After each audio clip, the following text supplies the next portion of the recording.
The escape pod tore through the purple sky of Kethmera like a dying star, its metal hull glowing red-hot from the violent entry into the atmosphere. Smoke and fire trailed behind it as it spun out of control, heading straight for the peaceful crystal farms that stretched across the planet's northern continent. Young Sujin was tending to her family's singing crystals when she saw the strange object crash into the soft earth just beyond the hills. The impact sent a shockwave through the ground that made all the crystals ring out in alarm, their usual gentle humming replaced by sharp, discordant notes that hurt her sensitive ears. She ran toward the crash site, her bare feet making no sound, on the crystal-covered ground. As she got closer, she could see the twisted metal of something she had never seen before. Smoke poured from cracks in its surface, and strange symbols were painted on its side, in a language she did not recognize. The Kethmerans were not a violent people. They had never seen weapons or war machines. Their tall, thin bodies were made partly of the same crystals that grew from their planet's soil, giving their skin a translucent, rainbow quality that shimmered in the light of their twin suns. They communicated through musical tones and had lived in peace for thousands of years. When Sujin's father, Jeho, arrived with the other farmers, they approached the strange craft carefully. They could hear something moving inside, making sounds they had never heard before. Not the musical tones of their own people, but harsh, broken noises that sounded like pain. Elder Hannah came last, her ancient crystal body ringing with authority. As she walked, she was the oldest of their kind, her skin so clear it was almost like looking through water. The other Kethmorans stepped aside to let her examine the crashed pod. With great care, they managed to open the damaged door. Inside, they found something that made them all step back in surprise. It was a creature unlike anything in their world, with solid opaque skin the color of Earth, and hair as black as the space between stars. Its body was compact and muscular, where theirs were tall and delicate. It was clearly hurt, with red liquid seeping from cuts on its face and hands. The creature's eyes opened slowly, dark and filled with pain. When it saw them, it tried to speak, making those same harsh sounds they had heard from inside the pod. None of them understood the words, but they could hear the desperation in its voice. Sujin surprised everyone by stepping forward. She had always been good with languages, able to learn the songs of different crystal formations faster than other young Kethmorans. She listened carefully to the creature's sounds and tried to copy them with her musical voice. Slowly, painfully, they began to communicate. The creature pointed to itself and made a sound that might have been its name. Taman, it seemed to say. Then it pointed to the sky and made sounds full of sadness and fear. Through gestures and broken attempts at communication, they began to understand. Min was not from their world. He had come from somewhere far away in the darkness above their skies. His home had been destroyed by something terrible, and he was the only one who had escaped. The strange craft was called an escape pod, designed to carry one person to safety when everything else was lost. Elder Hannah studied the strange being with her ancient eyes. She had lived long enough to remember stories from the old days, tales of other worlds and other peoples that lived among the stars. But no one from beyond their world had ever come to Kethmera before. Their planet was small and quiet, known for its crystal farms but otherwise ignored by the great events that happened in the vast space between worlds. The other Kethmorans whispered among themselves in their musical language. Some were afraid. This creature, this Taman, was so different from them. What if he brought danger to their peaceful world? What if his enemies followed him here? But Elder Hannah raised her hand for silence. She looked down at the injured being with compassion. In her crystalline features, she had not lived for centuries just to turn away someone who needed help. He is hurt and alone, she said in her voice like wind chimes. We are people of harmony and peace. How can we call ourselves good if we abandon someone in need? The debate continued for hours as Timon drifted in and out of consciousness. Some argued that they should help him fix his pod and send him on his way. Others worried about what might happen if they were discovered harboring a refugee from some distant conflict. In the end, Elder Hannah made the decision that would change everything. Looking at the broken man who had fallen from the sky, she saw not a threat but a soul in need of sanctuary. "He stays," she declared, with the authority of ages. "Kathmera will be his sanctuary. We will heal him, shelter him, and teach him our ways. This is what our harmony demands of us." As the twin suns set over the crystal fields, Timon was carried gently to the healing chambers beneath Elder Hannah's spire. None of them knew that this single act of kindness would soon determine the fate of their entire world. 4 months had passed since Timon fell from the sky, and the human had slowly become part of life on Kathmera. His wounds had healed, leaving only thin scars on his hands and face that the Kathmorans found fascinating. Unlike their crystal skin that could repair itself perfectly, human skin kept marks of its injuries like permanent reminders of the past. Sujin had become his teacher and closest friend. Every morning, she would arrive at his small dwelling with fresh crystal fruit and patience that seemed endless.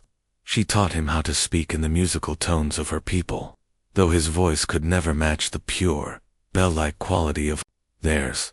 When he tried to sing to the crystals as the Kathmorans did, the results were often more amusing than successful.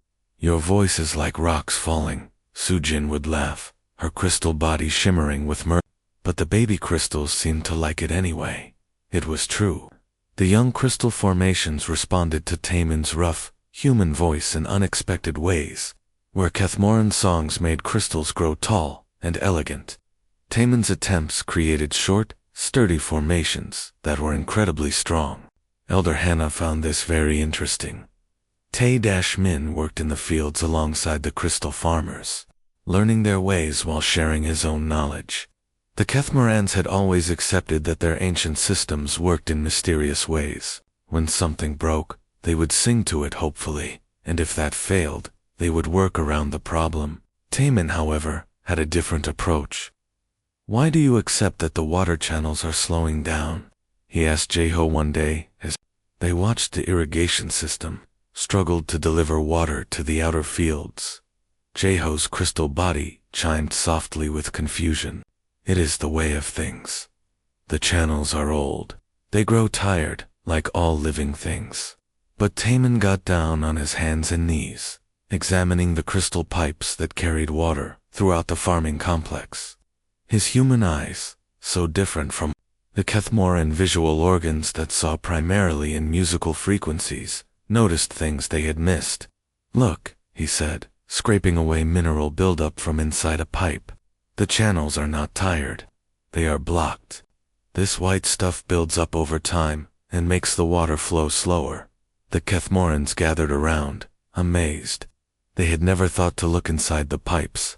To them, the water system was like a living thing that should be trusted to work on its own. Tay-Min spent the next several weeks developing something he called a filtration system, using his knowledge of engineering and the Kathmorans' ability to grow crystals in specific shapes.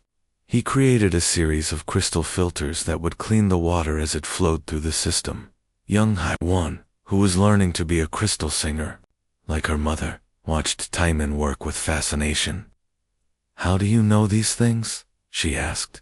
"Humans ask questions." Timon explained as he carefully shaped a crystal filter with tools he had made from crashed pod materials. "We want to know how things work, why they break, and how to fix them. My people, ... we are good at solving problems."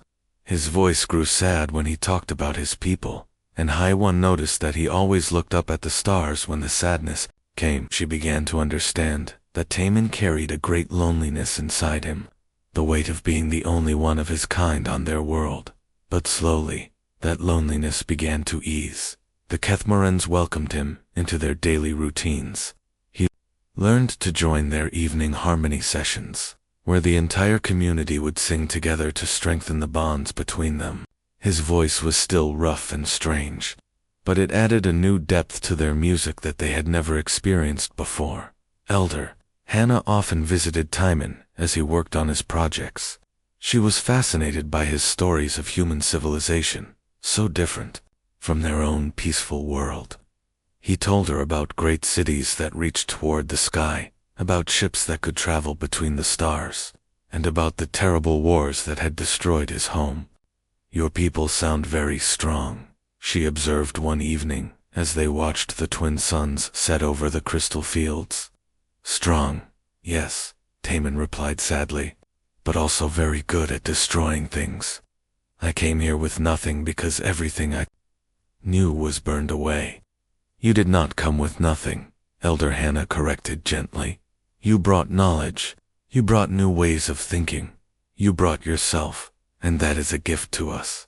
The humans' integration into Kethmoran society was not always smooth.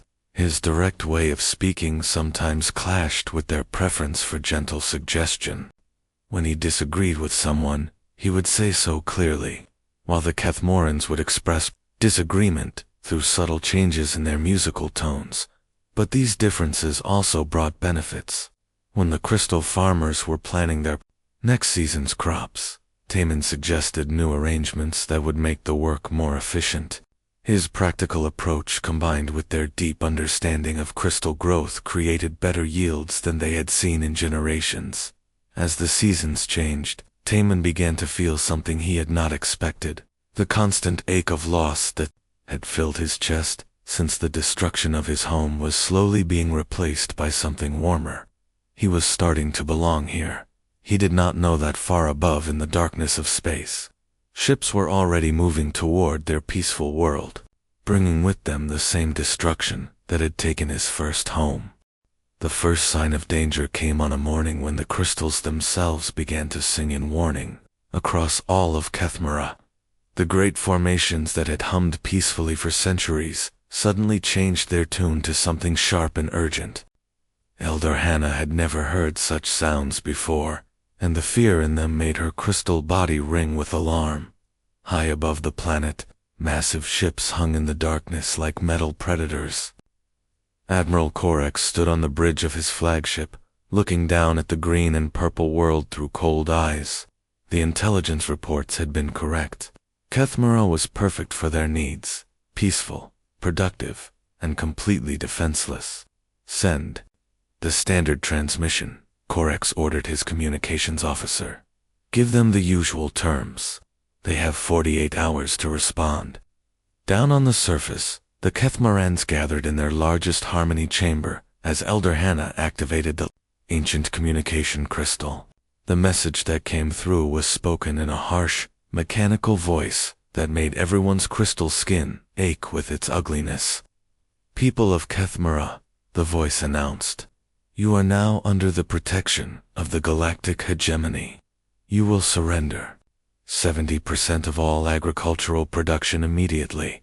All able-bodied individuals will report for work assignment in our labor battalions. Resistance will result in complete planetary occupation. You have 48 hours to comply." Silence fell over the gathered Kethmorans like a heavy blanket. Many of the younger ones had never heard of the hegemony, but the elders knew the stories. They were conquerors who moved from world to world, taking what they wanted and enslaving those who resisted. Timon felt his blood turn to ice as he listened to the message. He recognized the formal language, the cold efficiency of it. It was exactly like the transmission his own world had received, just before the attack that destroyed everything he had ever known. Su-Jin found him later, sitting alone by the crystal pools where he often went to think. Her normally bright, musical voice was barely a whisper. "Timon, what does it mean? Labor battalions. Planetary occupation." The human looked up at his friend, seeing the fear in her translucent features. How could he explain to these gentle people what was coming? The Kethmorans had never known violence. Their entire civilization was built on harmony and cooperation. They had no weapons, no military, no concept of war. "It means they want to make slaves of your people," Timon said quietly. "They will take your food, your crystals, everything valuable. Anyone strong enough to work will be sent away to build their war machines or work in their mines. The old and weak. He could not finish the sentence. That night, the Council of Harmonies met in emergency session. The great chamber filled with the anxious musical voices of hundreds of Kethmorans, all speaking at once in overlapping melodies that created a sound like wind through broken crystals. Elder Hannah called for silence with a single, pure note that cut through the chaos. "We must decide," she said. "Do we surrender and hope for mercy, or do we resist and face destruction?" The debate went on for hours. Some argued they should give the invaders what they wanted and try to survive as best they could. Others believed that surrendering would only delay their doom. The hegemony was known for working slave populations to death and then moving on to new worlds. Young Hai One stood up, her voice trembling but determined. "What about asking the other worlds for help? Surely someone will stand with us." Elder Menesio, ancient even among the elders, sang a sad melody of response. "Child, we have remained neutral for centuries. We have no allies, no defense treaties. We chose isolation to preserve our peace. Now that choice may destroy us." As the debate continued, Taman stood quietly in the shadows, listening. He thought about his own world, about the desperate final messages they had sent to anyone who might help. No one had come. The hegemony was too strong, too ruthless, and most civilizations were too afraid to stand against them. But something else burned in his chest: anger. These people had saved him when he had nothing. They had given him a home, friendship, purpose. They had shown him what it meant to belong somewhere again. And now the same monsters that had destroyed his first home were coming for his second one. The next morning brought worse news. Scouting ships had landed in the outer territories and begun taking samples of soil and crystals. Worse still, they had captured several Kethmoran farmers who had been working in the remote fields. Among the captured was Minho Sujin's younger brother. The news came through the crystal network like a wave of grief and terror. The boy was barely adult by Kethmoran standards, gentle and kind, with a gift for making even the most difficult crystals grow.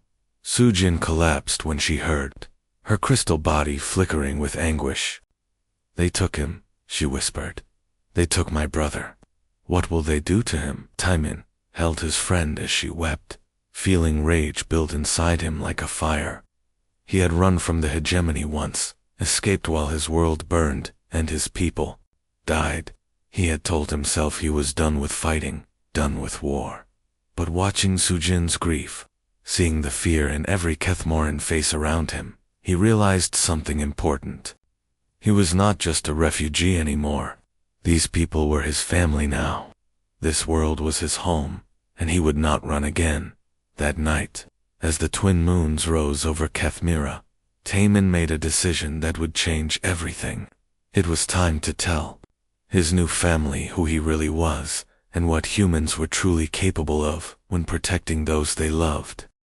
Elder Hannah's private chamber fell silent as Taman finished speaking. The gathered Council of Harmonies stared at him with expressions of shock and disbelief. For months, they had known him as a gentle refugee who helped in their fields and fixed their water systems. Now he stood before them, claiming to be something they had never imagined. "You are a soldier," Elder Hannah said slowly, her voice like distant wind chimes. "A warrior." Taman nodded, his human eyes dark with old memories. "Lieutenant Taman Park, Terran Defense Corps. I specialized in planetary defense systems before, ... He paused, looking at his hands. "Before I got tired of watching worlds burn." Young Sujin, who had been like a sister to him, stepped back with hurt in her crystalline features. "You lied to us. All this time, you never told us the truth." "I told you I was an engineer," Taman replied quietly. "That was true. Everything else, ... I wanted to forget it. I thought I was done with war." Elder Menesio's ancient voice rang with confusion. "But you are so gentle. You sing to our crystals. You help our farmers. You do not seem like someone who knows about fighting. That is exactly why I stopped being a soldier, Taman said. I learned that destroying things is easy. Building them, growing them, protecting them, that is much harder. That is what I wanted to do. But now, with the hegemony ships hanging over their world like metal vultures, his old knowledge was stirring in his mind like a sleeping weapon waking up. He moved to the center of the chamber, where a large crystal formation grew from the floor. This was the heart of Kethmera's communication network, connected to every crystal formation across the planet through underground root systems that had grown for millions of years. Your entire world is one giant instrument, Taman said, placing his hand on the central crystal. You sing to crystals, and they respond. They grow, they resonate, they carry your voices across continents. But what if we could make them sing back? The Kethmorans looked at each other with confusion. High One, who was among the youngest crystal singers, spoke up first. What do you mean, sing back? Timon took a deep breath. On my world, we had something called resonance weapons. They used sound waves to disrupt electronics, to make machines stop working. But we needed huge machines to create those waves. He gestured to the crystal around them. You have something better. Your crystals can create any frequency you want. Them too, and they are all connected. Elder Hannah's eyes widened as she began to understand. You want to turn our sacred crystals into weapons? No, Taman said firmly. I want to turn them into a shield. The hegemony ships depend on their electronics to fly, to navigate, to fire their weapons. If we could make every crystal on your planet sing the right frequency at the same time. He trailed off as the implications sank in. The Kethmorans were quiet for a long moment, their musical voices creating a soft, uncertain harmony. It would be like turning our whole world into one giant song, Sujin whispered. A song that could reach into space itself, added High One, her voice filled with wonder and fear. But Elder Menesio was shaking his ancient head. We are not fighters. We do not know how to coordinate such a thing. Our crystal singing is for growth, for harmony, for peace. Timon nodded. You are right. You do not know how to fight. But I do. And you know how to sing to crystals better than anyone in the galaxy. Together, ... He looked around the chamber at faces that had become so dear to him. These people had given him a second chance at life, at belonging somewhere. Now it was his turn to give them something in return. I can teach you the frequencies that will disrupt their ships, he continued. But you will have to trust me, and you will have to choose to fight, even though it goes against everything you believe. The debate that followed was unlike anything in Kethmoran history. Their voices rose and fell in complex harmonies of disagreement, fear, hope, and determination. Some argued that fighting would corrupt their peaceful nature forever. Others said that, without resistance, their nature would be destroyed anyway. Finally, Elder Hannah called for silence. She looked at Taman with eyes that had seen centuries pass. You came to us broken and alone. We gave you sanctuary not because we hoped for reward, but because it was right. Now you offer to use your terrible knowledge to save us. It is what family does, Taman said simply. The voting was done in the traditional way, through song. Each Kethmoran added their voice to either the melody of agreement or the harmony of refusal. Slowly, note by note, a decision emerged from the chaos. They would fight, not as conquerors or destroyers, but as protectors of their home and their way of life. Over the next 36 hours, something unprecedented happened on Kethmera. 10,000 crystal singers across the planet began learning new songs, frequencies that no Kethmoran had ever sung before. Taman worked tirelessly, traveling through the crystal network itself. His voice carried from node to node as he taught them the deadly mathematics of resonance warfare. As the hegemony deadline approached, the peaceful agricultural world hummed with a new kind of energy. The crystals themselves seemed to sense what was coming, glowing brighter than they had in generations. Above them, Admiral Corex prepared his fleet for an easy conquest, unaware that the simple farming world below had just become something the galaxy had never seen before. Admiral Corex watched the peaceful world below through his command screen, a cold smile on his scarred face. The 48 hours had passed, and no surrender message had come from the crystal farmers. It was always the same with these backward worlds. They needed to see hegemony power before they understood their place in the galaxy. "Begin landing operations," he ordered. "Standard occupation protocol. Resistance is expected to be minimal." The first wave of hegemony dropships descended through Kethmera's atmosphere like metal rain. Their pilots had conquered dozens of worlds and expected nothing more challenging than frightened farmers hiding in their crystal caves. But as the ships entered the planet's lower atmosphere, something impossible began to happen. Tay-Min stood in the central harmony chamber, his human voice joining with thousands of Kethmoran crystal singers across the planet. The sound they created together was unlike anything the galaxy had ever heard. A perfect blend of alien music and human determination that made every crystal formation on the world pulse with synchronized energy. The first hegemony pilot to experience the effect thought his instruments were malfunctioning. His navigation system flickered and died. His weapons targeting computer sparked and went dark. His communication array filled with static. "Command, this is Drop 7, he called into his failing radio. "I'm experiencing total system failure. Repeat, all systems are failing." But his message never reached the flagship. Across the entire hegemony fleet, electronics were shutting down as the planet below sang its defensive song. The frequency that Tay-Min had taught the Kethmerans was perfectly calibrated to disrupt the specific components that all hegemony technology depended on. Admiral Corex stared at his command screens in growing horror as ship after ship reported the same impossible problem. Advanced warships that had conquered star systems were falling from the sky like broken toys. Their crews forced to make emergency landings in the crystal fields they had come to occupy. "How is this possible?" he demanded of his chief engineer. "These are primitive, agricultural people." Down on the surface, Su-Jin felt the power flowing through her crystal body as she sang with her people. The song was unlike any harmony they had ever created. It had edges. It had purpose. It had the fierce protection of a mother defending her children. And at its heart was Tay-Min's rough human voice, giving their music a strength they had never possessed alone. But Corex was not finished. His flagship, protected by additional shielding, remained functional in high orbit, and he still had weapons that did not require sophisticated electronics to operate. "Prepare the kinetic bombardment system," he snarled. "If we cannot land safely, we will simply destroy their cities from orbit."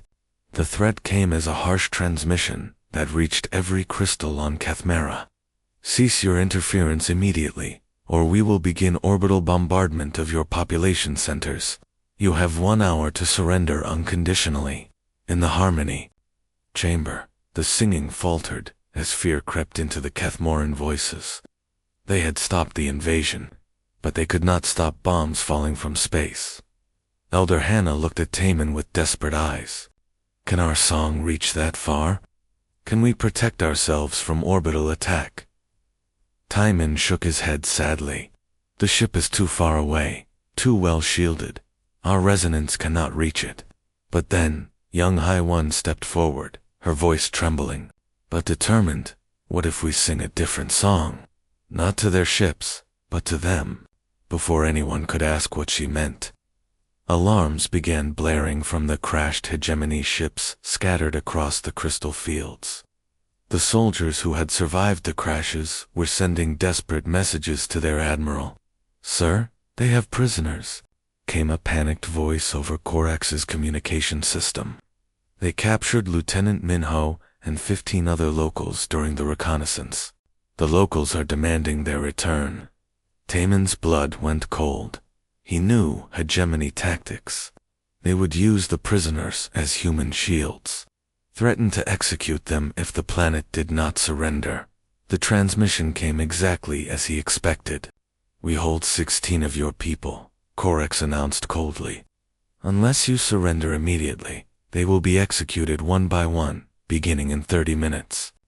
In the sudden silence that followed, Timon made a decision that surprised everyone, including himself. "Send him a message," he told Elder Hannah. "Tell him, I want to make a deal." 20 minutes later, Timon walked alone across the crystal fields toward the largest crashed hegemony ship. He carried no weapons, wore no armor. Just the simple farming clothes he had adopted during his months on Kethmora. Admiral Corex met him at the ship's emergency ramp, flanked by armed soldiers. The Admiral was exactly what Timon had expected: cold, efficient, and completely ruthless. "So," Corex said, looking the human up and down, "you are the one who taught these crystal singers their new trick. Surrender your knowledge, and perhaps your adopted world will survive." "I will give you something better," Timon replied calmly. "I will give you myself. I am the only surviving engineer from New Busan. My knowledge of planetary defense is worth more than this entire agricultural world. Let the prisoners go, and take me instead." Corex smiled like a predator, scenting blood. "Done, but know this, human, you will spend the rest of your short life building weapons for the hegemony." But as the Admiral reached for his prize, every crystal on Kethmora began to sing. It was not the harsh, disruptive frequency they had used against the ships. This was pure Kethmoran harmony, 10,000 voices raised in perfect unity. The song spoke of love, of protection, of family bonds that could not be broken by force or fear. The sound was so beautiful, so powerful, that even the hardened hegemony soldiers stopped to listen. And in that moment of perfect unity between human courage and alien grace, something extraordinary happened. The song reached beyond the planet's atmosphere, beyond the physical, touching something deep in every living being who heard it. It spoke of what it meant to have a home worth defending, of what it meant to find family among strangers. On his flagship, Admiral Corex felt something he had not experienced in decades: doubt. This was not conquest. This was not the natural order of strong over weak. This was something else entirely. Elder Hannah's voice rose above the harmony, carried by every crystal on the planet. "Admiral Corex, you came to take our refugee and make him your slave. Instead, we made him our son. He gave us strength we never knew we had, and we gave him a home worth defending. Take your ships and leave our world. You have no power here." The song continued, growing stronger, and Corex realized that his fleet was not just defeated, it was irrelevant. The power he wielded meant nothing against people who would sing in perfect harmony while facing annihilation, but the gesture of defeat that would shame him for the rest of his career. Admiral Corex released the prisoners and ordered his fleets retreat as the hegemony ships limped away from Kethmora. Timon stood with Sujin and the other crystal singers, no longer a refugee but a true son of their world. News of their victory spread through the galaxy like wildfire, the story of a small agricultural world that had made the mighty hegemony flee, not through superior weapons, but through the power of family, loyalty, and a song that reached the stars. And on Kethmora, the crystals sang on.